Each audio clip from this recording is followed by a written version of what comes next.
वक्त नजर हेडलाइंस पर। एक तरफ डबल इंजन सरकार का इरादा और दूसरी तरफ संभावनाओं से भरा उत्तर प्रदेश, इससे बेहतर पार्टनरशिप हो ही नहीं सकती। पीएम मोदी ने किया यूपी ग्लोबल इन्वेस्टर समिट का उद्घाटन। कहा, यूपी में डबल इंजन की सरकार बढ़ा रही है ग्रोथ की रफ्तार, राज्य में निवेश के अपार मौके। सीएम योगी बोले, करीब 33 लाख करोड़ के निवेश प्रस्ताव मिले। We plan to invest an additional 75,000 crores in UP over the next 4 years across geo, retail and renewable businesses. UP global investor summit में आरआईएल चेयरमैन मुकेश अंबानी का बड़ा ऐलान। 4 साल में 75,000 करोड़ का निवेश करेगी कंपनी, 1 लाख नई नौकरियां होंगी पैदा। महाराष्ट्र को 2 नई वंदे भारत की सौगात। मुंबई में प्रधानमंत्री मोदी ने दिखाई हरी झंडी। शिरडी और सोलापुर का सफर होगा अब आसान। राजस्थान में गहलोत ने बजट में सस्ती गैस, फ्री बिजली और शिक्षा का किया ऐलान, लेकिन शुरू में 8 मिनट तक पढ़ते रहे पिछले साल का बजट। संचेतक ने दिलाई याद तो मांगी माफी, विपक्ष का हंगामा। कारोबारी हफ्ते के आखिरी दिन बाजार में दायरे में कारोबार। मेटल, एनर्जी, एफएमसीजी शेयरों में बिकवाली। आईटी, पीएससी शेयरों पर दबाव। रियलिटी, ऑटो शेयरों में हल्की बढ़त। निफ्टी, सेंसेक्स लाल निशान में बंद। तुर्की और सीरिया में भूकंप से मरने वालों का आंकड़ा 21,000 के पार। मलबे में फंसे लोगों को बचाने में जुटी एनडीआरएफ की टीम, कई लोगों को सुरक्षित निकाला। अंतरिक्ष में भारत का नया इतिहास। श्रीहरिकोटा से आजादी सैटेलाइट 2.0 लॉन्च। एसएसएलवी D2 से 3 उपग्रह को कक्षा में स्थापित करने का लक्ष्य पूरा। 2022 में फेल हो गया था इसरो का मिशन। बुलेटिन में सबसे पहले बात करेंगे यूपी के निवेश मेला की।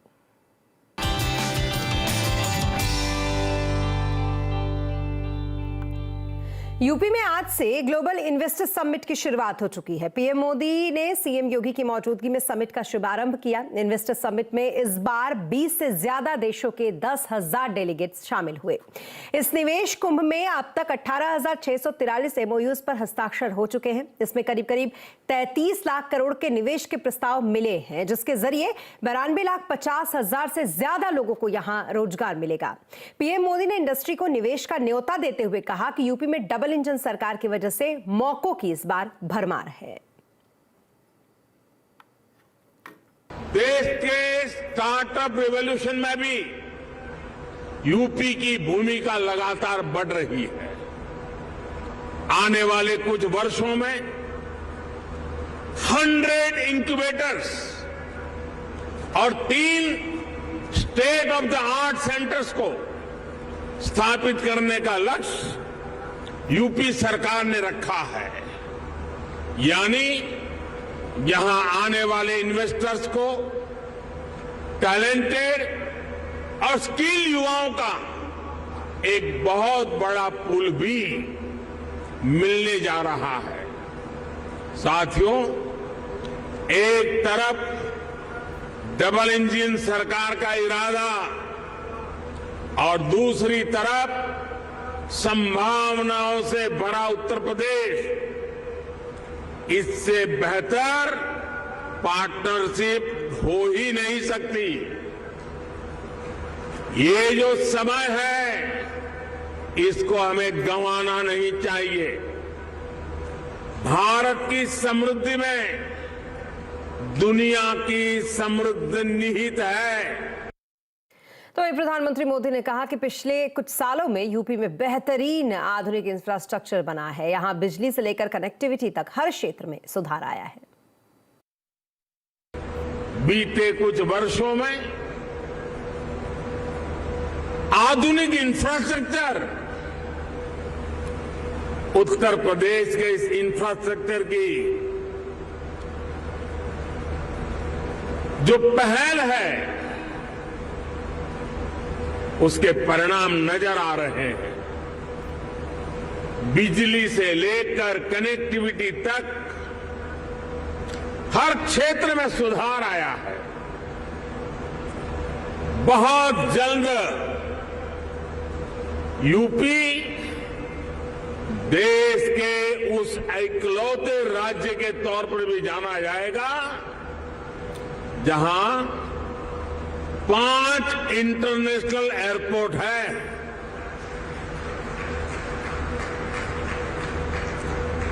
डेडिकेटेड फ्रेट कॉरिडोर से यूपी सीधे समुद्र से जुड़ रहा है, गुजरात और महाराष्ट्र के पोर्ट से कनेक्ट होता जा रहा है। इंफ्रास्ट्रक्चर के साथ साथ यूपी में सरकारी सोच और अप्रोच में ईज ऑफ डूइंग बिजनेस के लिए सार्थक बदलाव आया है। तो इन्वेस्टर समिट में यूपी के मुख्यमंत्री योगी आदित्यनाथ ने बताया कि निवेशकों के लिए उत्तर प्रदेश सरकार ने कई काम किए हैं। उसका ही नतीजा है कि आज उत्तर प्रदेश में निवेशक जमकर निवेश को तैयार हैं। इस निवेश महाकुंभ में अब तक हमारे पास 18,643 कुल एमओयू हमारे साथ वर्तमान में हुए हैं और जिनके माध्यम से प्रदेश को अब तक 32,92,000 करोड़ रुपए के निवेश के प्रस्ताव हमें प्राप्त हो चुके हैं, जिनके माध्यम से प्रदेश के अंदर 92,50,000 से अधिक यहां पे नौकरी और रोजगार की संभावनाएं जिनके माध्यम से प्रदेश के अंदर होंगी। ये सभी जो सेक्टरवार प्रस्तावित निवेश है, इनमें रिन्यूएबल एनर्जी है, electronics manufacturing, industrial park, education, manufacturing, warehousing and logistic, real estate, IT enabled services, tourism, textile, power generation, housing, health care, food processing, dairy, food and civil supplies, waste to energy, biofuel, इन सभी क्षेत्रों में हुआ है। और UP global investor summit में Reliance industries के chairman Mukesh Ambani भी शामिल हुए। उन्होंने कहा कि यूपी के विकास के लिए रिलायंस परिवार काम करता रहेगा। इसी कड़ी में अगले 4 सालों में यूपी में 75,000 करोड़ का निवेश करेंगे। Reliance will continue to work for UP जी जान से, and we always back our words with action. When I last visited the summit in 2018, Reliance was just beginning its journey in Uttar Pradesh, and I had committed to Yogi ji that Reliance would be a reliable partner to Uttar Pradesh. True to our word, from that date till now, we have invested 50,000 crores in Uttar Pradesh. Our businesses have not only been growth multipliers, as they enable several sectors of the economy to grow, but also employment multipliers. Our investments have generated over 80,000 direct and indirect jobs in the state. Today, I am happy to announce that we plan to invest an additional 75,000 crores in UP over the next 4 years across geo, retail, and renewable businesses. These new investments will create an additional over 1 lakh jobs in the state. Uttar Pradesh का स्वर्णिम युग शुरू हुआ है।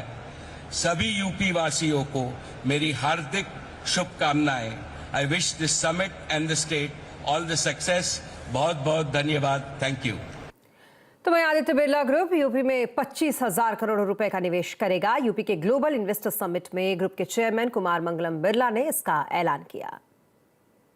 Investors are already taking note of the changing face of Uttar Pradesh. In the 3 years ending September 2022, the state has attracted FDI worth $1.1 billion, which is more than what it has attracted over the first 2 decades of this century. When it comes to building new age infrastructure or providing efficient governance, Uttar Pradesh is creating an example for other states to follow. In the process, it is creating immense opportunities for investors both in India and abroad. As an early investor in the industrial journey of the state, we feel enthused by the rapid progress that the state is making. Today, Uttar Pradesh can rightly be considered one of the key states driving India's journey towards a $5 trillion economy. And therefore, we are committing further investments to the tune of rupees 25,000 crores across our businesses: cement, metals, chemicals, financial services, and renewable energy. UP में जमकर निवेश के प्रस्ताव आ रहे हैं। क्या UP बनेगा देश की ग्रोथ का ड्राइवर? आज आवाज अड्डा में इसी पर करेंगे बड़ी चर्चा शाम 7:57 पर। और यूपी ग्लोबल इन्वेस्टर समिट में स्टार्टअप्स में भी कई तरीके के इनोवेशन पेश किए। खास तौर पर आईआईटी कानपुर के स्टार्टअप के इनोवेशंस लोगों को काफी आकर्षक लग रहे हैं और ये आकर्षण का केंद्र भी फिलहाल बने हुए हैं। इन इनोवेशन का जायजा लिया हमारे संवाददाता रोहन सिंह ने, आप भी देखें। ग्लोबल इन्वेस्टर्स समिट में टेक्नोलॉजिकल इनोवेशंस भी दिखाए जा रहे हैं और इस वक्त हम आईआईटी कानपुर के स्टॉल में हैं और यहाँ पे एक बहुत ही अनोखे तरह का ड्रोन आपको दिख रहा होगा। ये है तो ड्रोन, लेकिन बिल्कुल ये दिखने में काफ़ी अलग है। यहाँ पे पाइप्स लगी हुई हैं और ये क्या है, ये क्यों है ऐसा, यही जानने की कोशिश करते हैं। सर ये बताइए कि हमने ड्रोन तो देखा हुआ है लेकिन इस तरह का, इस शेप का ड्रोन नहीं है, क्या है ये? ये एक्चुअली कृषि के में इस्तेमाल किए जाने के लिए ये एक स्प्रेयर ड्रोन बनाया जा रहा है जो आईआईटी कानपुर ने डिज़ाइन किया है और इसको हम अगले कुछ महीनों के अंदर कंप्लीट करके मार्केट में उतारने वाले हैं। ये क्या पेलोड है यहाँ पे? नहीं, तो ये एक्चुअली ये पेट्रोल टैंक है। तो नॉर्मली जो आप ड्रोन्स जो देखते हैं वो बैटरी से चलने वाले होते हैं, तो उससे कारण क्या होती है कि उनकी क्षमता जो है वो थोड़ी लिमिटेड होती है और वो आधे घंटे 40 मिनट ही उड़ान भर पाते हैं। ये ड्रोन जो है क्योंकि पेट्रोल से चलित है और नॉर्मल पेट्रोल से चलित है, तो ये आपको 2 घंटे 2.5 घंटे तक की उड़ान भरने में सक्षम है एक बार में। स्प्रे टैंक अटैच करेंगे तो वो 10 से 15 लीटर का जो स्प्रे है, पेस्टिसाइड हो गया या आपको मान लीजिए कि यूरिया कुछ जो मिक्स किया आपने, वो आप इसमें कैरी कर सकेंगे और उसको आप स्प्रे कर सकेंगे। तो ड्रोन आप जो यहाँ पे दिखा रहे हैं ये भी कुछ बहुत ही अनोखा लग रहा है और ये बहुत ही ह्यूज सा है। ये क्या है सर, ये थोड़ा समझाएंगे? ये एक्चुअली डिलीवरी ड्रोन है। इसका इस्तेमाल जो है इमरजेंसी के या मेडिकल सप्लाई के लिए पहाड़ों में फॉर एग्जांपल आपको जो है कई बार है कि 2 जगहों के बीच की दूरी जो है बहुत कम होती है, लेकिन आप अगर ज़मीन पर चल के जाएंगे तो आपको घंटों लगेंगे। तो उस तरह की जगहों पर ये ड्रोन जो है आपको 5 से 10 किलो तक का मेडिकल सप्लाई या कुछ इमरजेंसी सप्लाई जो है वो डिलीवर कर सकता है। आम ड्रोन नहीं है, ये स्पेसिफिक पर्पस के लिए बनाए गए ड्रोन है। यहाँ पे आईआईटी कानपुर की तरफ से बनाए गए हैं। एक तो ये पेट्रोल से चलने वाला, ये है बहुत ज़्यादा पेलोड ले जाने वाला जो ड्रोन है वो है यहाँ पे, और ऐसे ही कई सारे इनोवेशन स्टार्टअप्स की तरफ से यहाँ पे दिखाए गए हैं जो कि जो इन्वेस्टर्स हैं उनको भी आकर्षित यहाँ पे कर रहे हैं। यहाँ पे आईआईटी कानपुर ने ही एक M85 बाइक यहाँ पे शोकेस की है।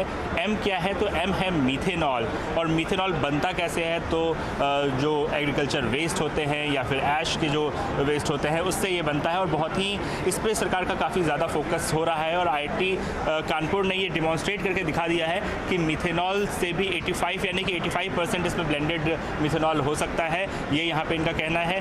ये बताइए कि आपने ये शोकेस तो कर दिया है, क्या इसका कोई प्लान है आपका इसको कमर्शियली आगे ले जाने का, या कोई किसी कंपनियों से बात हो रही है आपकी? Sir, actually we are doing field trials right now and we are in contact with several companies. Once any OEM comes to have the collaboration with us, then we will sell the technology to them. तो energy जो security की हम बात करते हैं उसका एक solution ये है, क्योंकि पेट्रोल डीजल तो काफ़ी महंगे हैं, मीथेनॉल इथेनॉल पे फोकस है और ये मीथेनॉल से जुड़ा हुआ एक प्रोडक्ट है। जो 3 व्हीलर आप देख रहे हैं ये है जिंक जेल टेक्नोलॉजी का। इसके बारे में हम पूछते हैं कि ये बताइए कि हमने लिथियम आयन सुना है, लेड एसिड सुना है, ये जिंक जेल क्या चीज़ है? इंडिया में फर्स्ट टाइम में जिंक बेस्ड बैटरी बन चुका है वो ऑफग्रिड की तरफ से, जो परफॉर्मेंस के हिसाब से लेड एसिड को बीट करेगा, कॉस्ट के हिसाब से, कॉस्ट टू परफॉर्मेंस के हिसाब से भी वो लिथियम आयन को भी बीट कर सकते हैं। लिथियम की समस्या है, लिथियम हमारे देश में है नहीं। Exactly. जिंक की कमी तो नहीं है देश में? नहीं, zinc is sustainable, zinc gel battery can be sustainable, cost effective as well as is eco friendly also. और लिथियम आयन बैटरी में जो प्रॉब्लम अभी हो रहा है कि आग लग रहा है, जो सेफ नहीं है, जिन पे हम ऑलरेडी हम डेमोस्ट्रेट करके दिखाया, तो उसमें ये ऐसे कुछ प्रॉब्लम नहीं हो सकती। तो ये बिल्कुल यंग स्टूडेंट्स हैं जिन्होंने यहाँ पे शोकेस करके ऐसी ऐसी चीज़ें दिखाई हैं IIT की तरफ से, जो कि बिल्कुल रिवोल्यूशनाइज कर सकती है पूरे मोबिलिटी सेक्टर को। और जो ग्लोबल इन्वेस्टर समिट है वो सिर्फ ट्रेड की बातें वहाँ नहीं हो रही है, वहाँ विज्ञान की बातें भी हो रही हैं, वहाँ इनोवेशंस की बातें भी हो रही हैं, और इस तरह के कई सारे इनोवेशन जो हैं वो डिस्प्ले पे लगाए गए हैं। इन्वेस्टर समिट में एक बहुत ही अनोखी चीज़ हमें दिखी है। अब ये ई साइकिल है या फिर एक ई स्कूटर है या कोई हाइब्रिड है, ये समझ में नहीं आ रहा है। यही जानने की कोशिश करते हैं कि ये है क्या, बनाया क्या है आपने। इलेक्ट्रिक स्कूटर है जो कि हमने पर्सनल यूज़ के लिए बना सकते हैं। इसमें बेसिकली हम 2 मोड बना रखे हैं, इसमें सीट भी रहेगा, विदाउट सीट भी रहेगा। जैसे यहाँ पे मैं इस वक्त खड़ा हूँ, तो ये तो अगर यूथ के लिए तो ये काफ़ी अच्छा है, लेकिन क्या इसमें आप सीटिंग ऑप्शन भी रखते हैं? इसमें सर डीअटैचेबल सीट का इसमें ऑप्शन दिया हुआ है। आप सीट चाहो तो उसमें लगा सकते हैं, सीट चाहो तो उसमें हम रिमूव भी कर सकते हैं। सीट के साथ में हमसे मल्टीपर्पज़ बॉक्स का अटैचमेंट दे रहे हैं, और इंडस्ट्री एप्लीकेशन में हम ट्रॉली अटैचमेंट दे रहे हैं। जैसे आप पीछे देख सकते हैं, इसमें एक सीट का वर्जन है, एक मल्टीपर्पज़ बॉक्स है और एक ट्रॉली अटैचमेंट दिया हुआ है इसमें। थोड़ा सा टेस्ट कर लेते हैं कि ये काम कैसे करता है। तो सबसे पहले यहाँ पे आपको एक चाबी देनी पड़ेगी, ये ऑन हो गया, और अब ये देखते हैं कि ये कैसे चलता है।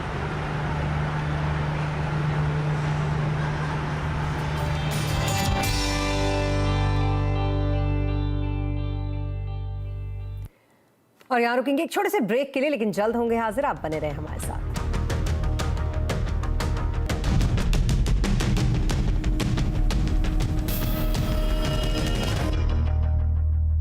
और ब्रेक के बाद एक बार फिर आपका स्वागत है, और अब बात करेंगे महाराष्ट्र की, जिसको आज 2 नई वंदे भारत ट्रेन की सौगात मिली है। खुद प्रधानमंत्री मोदी ने मुंबई आकर इन दोनों ट्रेनों को हरी झंडी दिखाई। इसमें अब सोलापुर और साईनगर शिरडी का सफर काफी आसान हो जाएगा। प्रधानमंत्री मोदी की 1 महीने के भीतर ही मुंबई का ये दूसरा दौरा है। पिछली बार वो मुंबई को मेट्रो की सौगात देकर गए थे। प्रधानमंत्री मोदी ने कहा कि वंदे भारत से अब तीर्थ स्थलों के साथ साथ विकास के आर्थिक केंद्र भी जुड़ रहे हैं। तो वहीं आपको बता दें कि कैसी है ये नई वंदे भारत, इसका रूट हमारे संवाददाता दिवाकर बता रहे हैं। पूरे डिटेल से समझिए। मैं एक जो वंदे भारत का कोच है उसके अंदर मौजूद हूं, और यहाँ पर जो पहले की वंदे भारत ट्रेनें हैं वहां पर उसी तरह के फैसिलिटीज है, लेकिन खास बातें कुछ इस वंदे भारत में जरूर हैं, और महाराष्ट्र के लिए भी बहुत सारी अहम चीजें इस वंदे भारत के चलने के बाद होने वाली हैं। हरी झंडी दिखाते ही ये ट्रेनें मुंबई से 2 रूटों के लिए रवाना होगी, जिसमें साई श्रीनगर का जो रूट है उसमें जो CSMT से निकलने के बाद ये ट्रेन दादर से थाने से नासिक रोड, और नासिक रोड से सीधा साई श्रीनगर 5.5 घंटे में पहुंच जाएगी। और फिर वहां से शाम को साई श्रीनगर से ट्रेन दोबारा मुंबई के लिए निकलेगी, और 5.5 घंटे के समय में ही जो है वो वापस मुंबई पहुंच जाएगी। दूसरी अहम बात, जो दूसरे रूट पर चलने वाली ट्रेन है, दूसरी वंदे भारत ट्रेन, वो सोलापुर रूट पर चलेगी, और मुंबई से सोलापुर पहुंचने के लिए इसे करीब 6.5 घंटे के आसपास का वक्त लगेगा। और नॉर्मल ट्रेनों को आमतौर पर सोलापुर पहुंचने में करीब 1.5 घंटा ज्यादा, आप कह सकते हैं कि 7-7.5 घंटे जो है वो लग जाते हैं। तो ऐसे में एक अहम दिन महाराष्ट्र के लिए आज ये है कि 2 वंदे भारत ट्रेनें जो हैं पीएम मोदी से हरी झंडी दिखा रहे हैं। इतना ही नहीं, ये ट्रेन कई मामलों में अहम भी है, क्योंकि इन ट्रेनों के जरिए महाराष्ट्र के कई धार्मिक स्थल जुड़ेंगे। और अब बात प्रधानमंत्री नरेंद्र मोदी की, जो आज मुंबई में वंदे भारत ट्रेन को हरी झंडी दिखाने के बाद मोरल इलाके में दाऊदी बोहरा समुदाय के अल जामिया तो सैफिया अरबी अकादमी के मुंबई परिसर का उद्घाटन करने वो पहुंचे। अल जामिया तो सैफिया दाऊदी बोहरा समुदाय का प्रमुख शैक्षिक संस्थान माना जाता है। इस नए कैंपस में लगभग 700 छात्र पढ़ाई कर सकेंगे। यहाँ पर मोदी इस मौके पर बोहरा समुदाय के मुखिया सैदना मुफदल सैफुद्दीन को हाथ थामे यहाँ पर टहलते हुए दिखे। पीएम ने यहाँ पर कहा कि मैं यहाँ परिवार के सदस्य के तौर पर आया हूँ, प्रधानमंत्री के तौर पर नहीं। दाऊदी बोहरा समुदाय ने हमेशा खुद को खरा साबित किया है। आज अल जमाया तुस सैफिया जैसे शिक्षा के महत्वपूर्ण केंद्र का विस्तार इसका एक जीता जागता उदाहरण है। मैं संस्था से जुड़े हर व्यक्ति को मुंबई शाखा शुरू होने की और 150 साल पुराना सपना पूरा हुआ है, आपने पूरा किया है। मैं आपको बहुत बहुत बधाई देता हूं। और अब बात करेंगे इसरो की। इसरो ने आज अपने सबसे छोटे रॉकेट SSLV यानी कि स्मॉल सैटेलाइट लॉन्च व्हीकल को उड़ाने में कामयाबी हासिल कर ही ली। श्रीहरिकोटा के सतीश धवन स्पेस सेंटर से आज सुबह 9:18 पर इसे लॉन्च किया गया। ये छोटा रॉकेट अपने साथ 3 छोटे सैटेलाइट EOS-07, जेनिस-1 और आजादी सेट 2 को लेकर उड़ा है, जिन्हें सफलता के साथ पृथ्वी से करीब 450 किलोमीटर दूर अंतरिक्ष की निचली कक्षा में स्थापित कर दिया। आजादी सेट 2 सैटेलाइट को देश के 75 स्कूलों के 750 छात्रों ने एक साथ मिलकर तैयार किया है।